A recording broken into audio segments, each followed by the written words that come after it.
Hello and welcome to Newsblitz. I am Duna Inga. Before we continue, remember the coronavirus is a deadly disease. Wash your hands with soap for at least 20 seconds regularly or use a hand sanitizer. Also wear a face mask when outside and maintain physical distancing. President Muhammadu Buhari on Monday signed the Petroleum Industry Bill, PIB 2021, into law. Special advisor to the president on media and publicity, Femi Adesina, disclosed this in a statement he issued in Abuja. The Petroleum Industry Act provides legal governance, regulatory, and fiscal framework for the Nigerian petroleum industry. The development of host communities and related matters. It will be recalled that the Senate had passed the bill on July 15th, while the House of Representatives did the same on July 16th.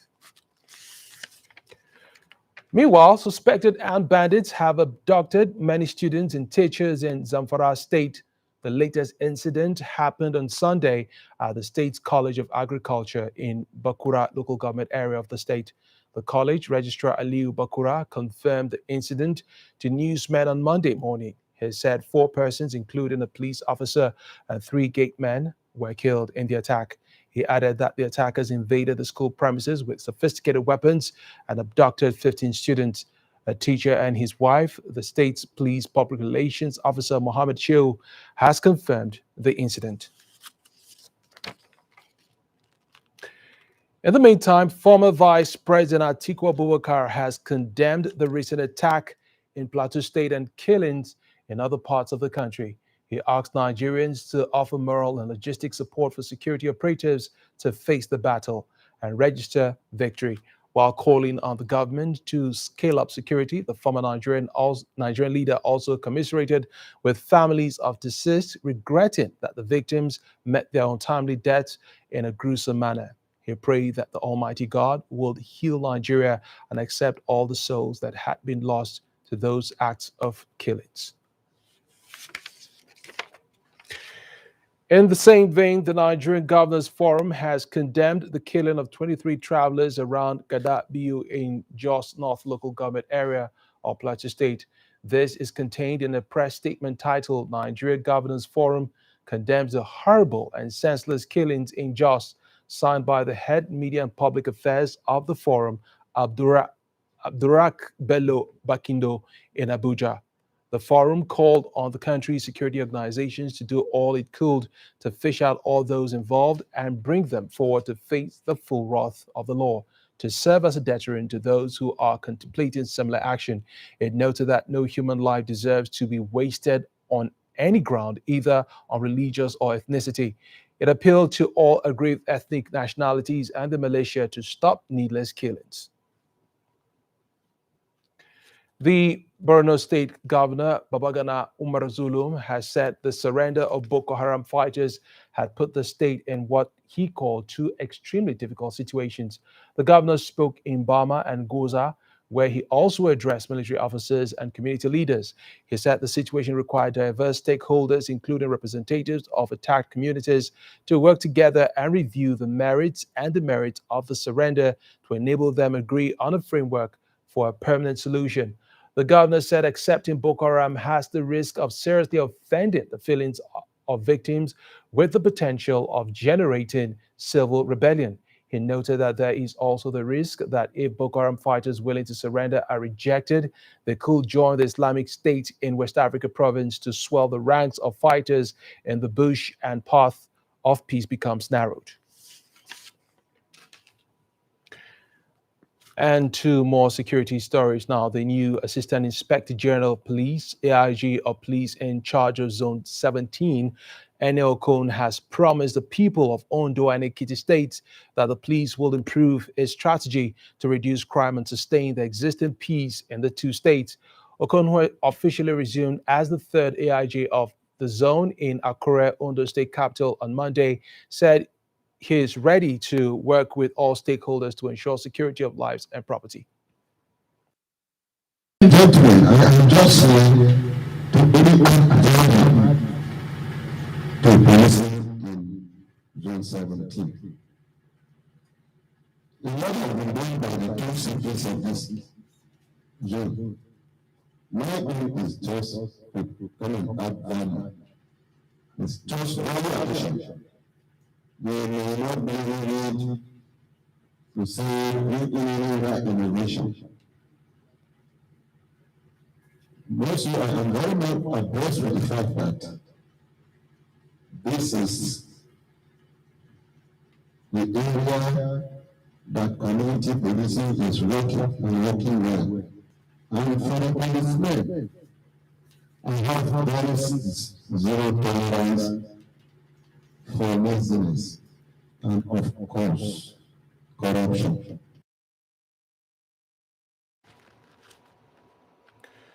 And now to some health stories. The federal government on Monday flagged off the second phase of COVID-19 vaccinations at the Federal Medical Center, Jabi, Abuja.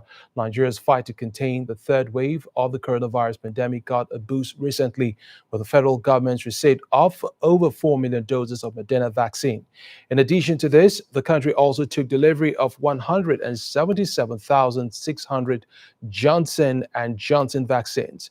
Here's the report. The battle to overcome the dreaded coronavirus, which is in its third wave in most parts of the world, is obviously not yet over. For Nigeria and Nigerians, there is some cheery news. The country has been ranked fourth by the World Health Organization in its response to COVID-19.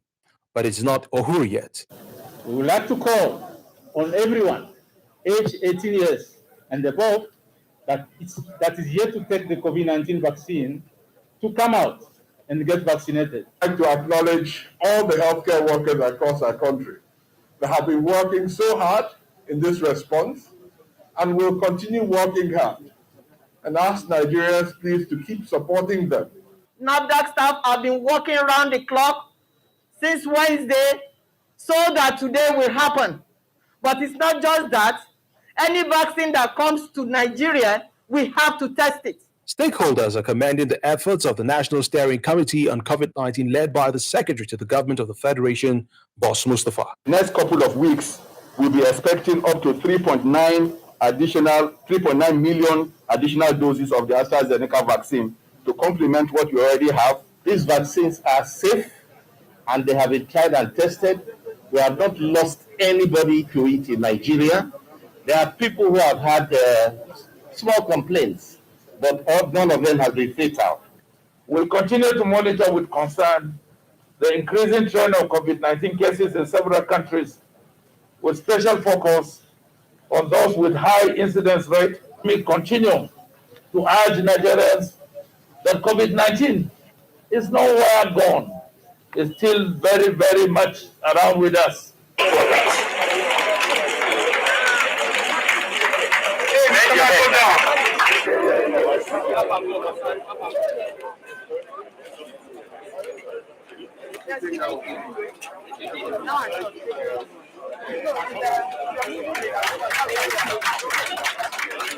The federal government is playing its part to ensure that it takes delivery of more vaccines to arrest the spread of COVID-19 in the country. It is now left to Nigerians to take the vaccines and diligently adhere to safety protocols.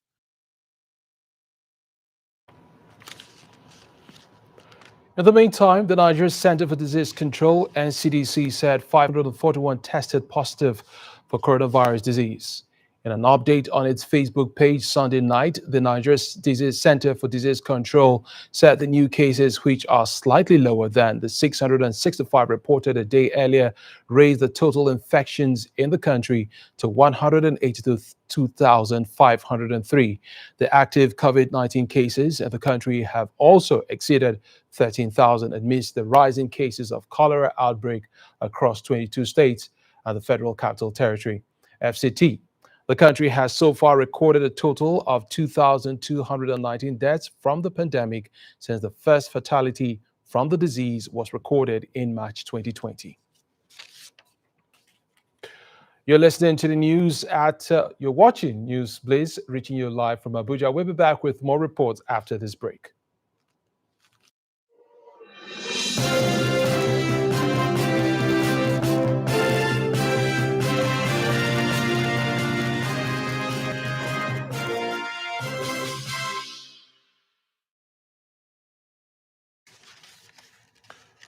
Welcome back. Adamawa State has recorded 60 suspected cholera cases in the state. according to the coordinator Cholera Containment Committee in the state, Celine Laori. Ms. Laori, who disclosed this at the Primary Healthcare Development Agency stakeholders meeting held in Yola, added that the meeting was to map out strategies to contain the spread of the disease. She identified the affected local government areas to include Yola North, Yola South, Giria, Gombe, Mobi North, and Guyuk, adding that all the 60 cases had been treated and discharged.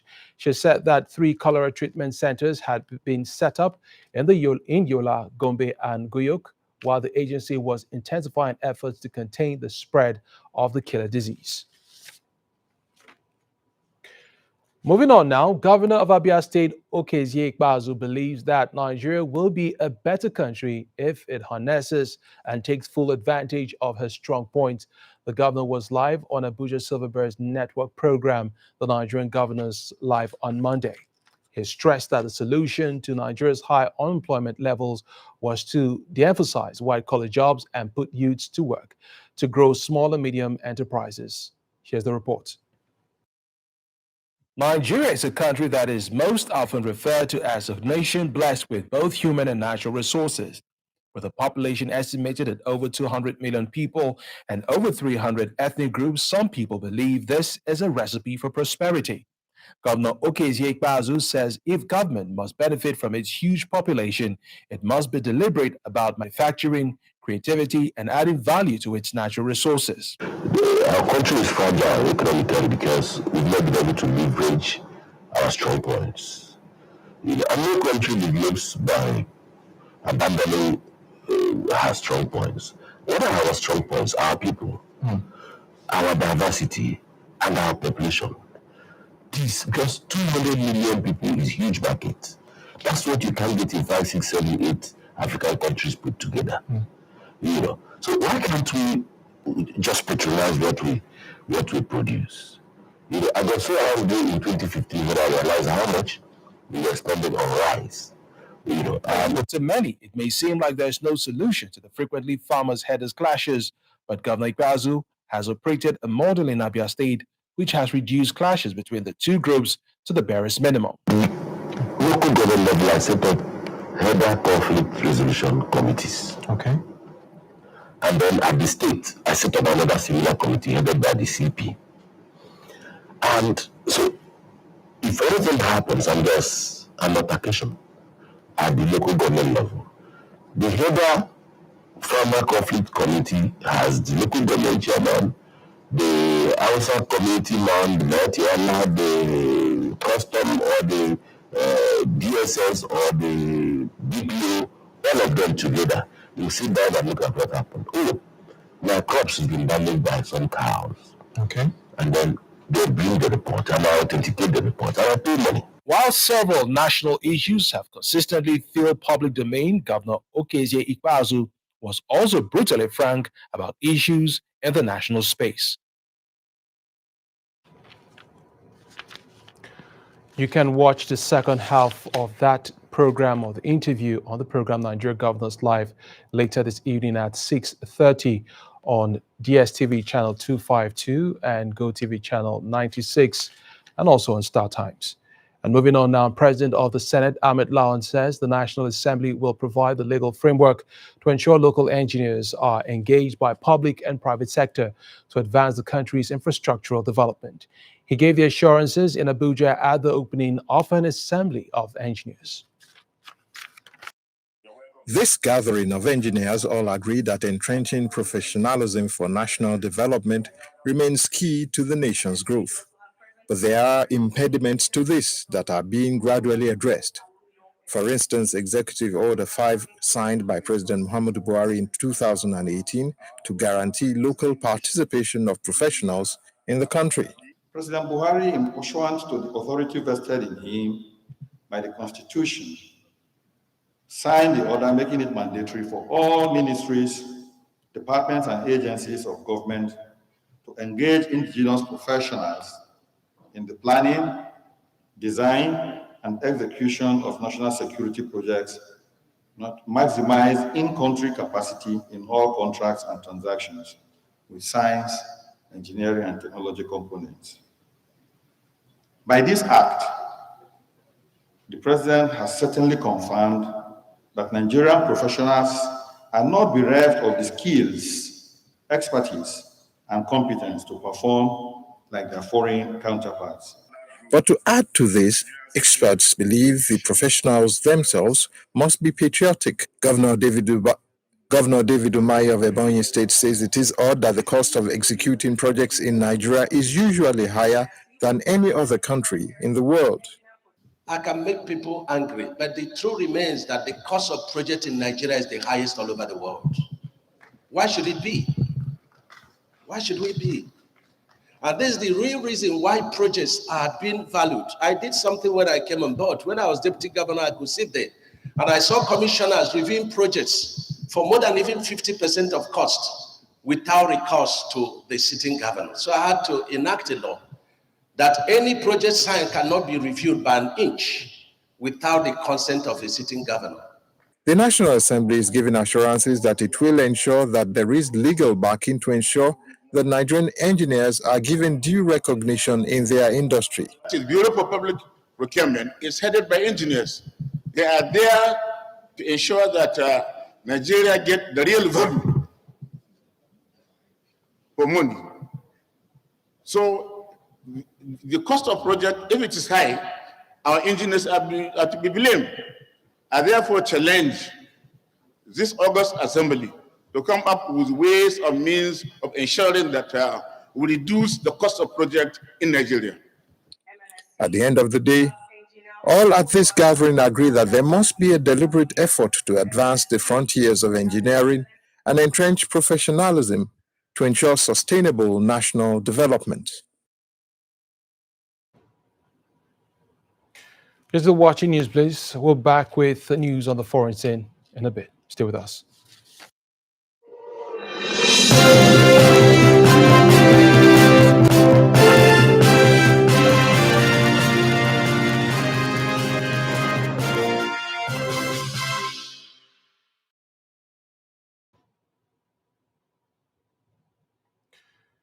There have been scenes of panic at Kabul airport as desperate residents try to flee following seizure of the Afghan capital by the Taliban. Eyewitnesses told the BBC that at least 3 civilians died on Monday in the chaos at the airport, which has been secured by U.S. troops. Commercial flights have mostly been suspended, stranding hundreds of Afghans and other foreign nationals. The U.S. and other countries are rushing to evacuate staff and allies. Elsewhere, officials in Haiti have confirmed at least 1,297 people are dead after a powerful 7.2 magnitude earthquake hit the Caribbean nation on Saturday. Rescuers are picking through rubbles in a desperate search for any survivors. Homes, churches, and schools were among buildings flattened in the quake. Some hospitals were left overwhelmed and in need of supplies. An unknown number of people are missing and about 5,700 have been injured, officials say. Protesters attacked the home of Lebanon's prime minister-designate after a petrol tank explosion killed 27 people and injured 79 others on Sunday. Dozens of demonstrators demanded Najib Mikati's resignation, threw stones at his house, and clashed with police. Mr. Mikati said that he understood the cries of people, but condemned what he called the unacceptable vandalism. The army said the explosion occurred as soldiers handed out petrol seized from black marketers in Akkar region. Up next on Newsblitz is sports.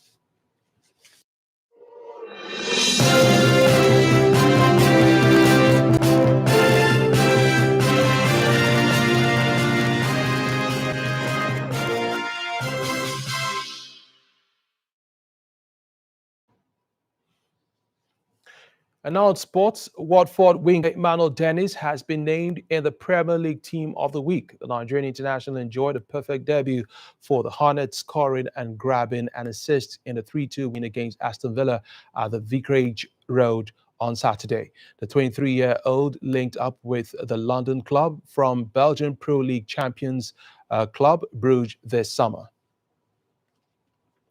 Arsenal midfielder Granit Xhaka has signed a new contract at Arsenal that is set to run until the summer of 2025. He will be remaining at Arsenal after a move to Roma fell through. Xhaka had reportedly agreed personal terms with Roma, but the Italian club were unable to meet Arsenal's demands with regards to a transfer fee. The 28-year-old has since re-established himself in the Arsenal team, and in the absence of Pierre-Emerick Aubameyang and Alexander Lacazette, was given the captain's armband for the defeat to Brentford. That's news for today. Remember, the coronavirus is a deadly disease. Please wash your hands with soap for at least 20 seconds regularly, or use a hand sanitizer. Also wear a face mask when outside and maintain physical distancing. Thanks for watching. I am Aon Dina Ingia. Good evening.